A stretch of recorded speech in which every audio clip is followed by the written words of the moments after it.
Ketua DPP PDIP Puan Maharani bertemu Ketua Umum PKB Muhaimin Iskandar pada Minggu 25 September 2022. Pertemuan istimewa itu dilakukan di Taman Makam Pahlawan Kalibata, Jakarta Selatan.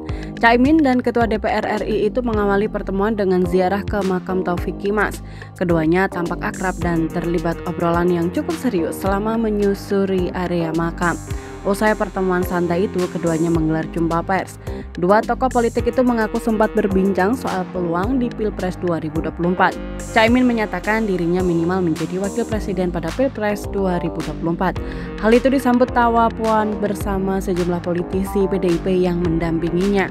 Keduanya juga menyampaikan saling mendukung untuk Pilpres mendatang. Caimin belak-belakan menambahkan dia tak masalah bila dipasangkan dengan Puan. Namun dia memastikan harus meminta izin pada Prabowo Subianto yang digadang-gadang akan maju bersama Puan di Pilpres. Jadi dinamika yang ada ke depan ini karena masih 1 tahun, saya rasa masih bisa terus terbangun, terbuka, bagaimana kemudian menyamakan visi, misi, dan cita-cita yang sama sehingga nantinya ya namanya dinamika politik itu tidak ada yang mungkin tidak terbuka.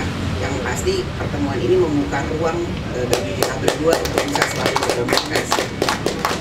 Lagi, ya mungkin aja nggak ada yang nggak mungkin dalam politik. Ini bisa ketemu begini aja, udah satu sinyal bahwa kemungkinan ke depannya itu bisa saja ada dinamika lain. Ya kan itu saja. Nah, tadi Caimin bilang katanya semoga mudah-mudahan jadi wapres. Gimana Mbak Puan terkait ya saya ikut mendoakan, insya Allah amin. Nah, kita mendoakan Mbak Puan jadi presiden.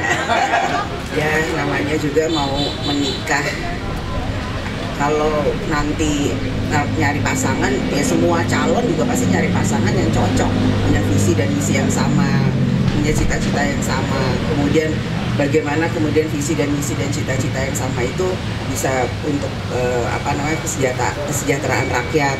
Kemudian jangan sampai di tengah jalan itu kemudian pecah kongsi, namun bisa seiring sejalan. Ya paling tidak 5 tahun itu kita bisa kerjasama untuk rakyat dengan visi dan cita-cita yang sama. Pasti itu semuanya, bukan cuma saya, semua calon atau calon juga pasti maunya seperti itu. Kita semua harus turun ke lapangan, bertemu dengan rakyat, kemudian bagaimana menyambangi rakyat, menangkap aspirasi rakyat, dan tentu saja memenangkan PDI Perjuangan tahun 2024 itu. Nah, yang pasti bagaimana kita turun ke lapangan, bekerja untuk rakyat, merebut hati rakyat, dan ya semua partai politik pasti menginginkan insya Allah tahun 2024 itu menjadi pemenang pemilu. Karenanya tugas dari seluruh struktur, simpatisan, kader, dan seluruh anggota yang menyatakan dirinya itu adalah PDI Perjuangan, ayo kita turun ke bawah, rebut hati rakyat, kita menangkan PDI Perjuangan. Sekarang yang penting kerja.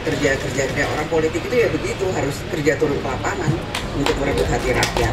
Gitu.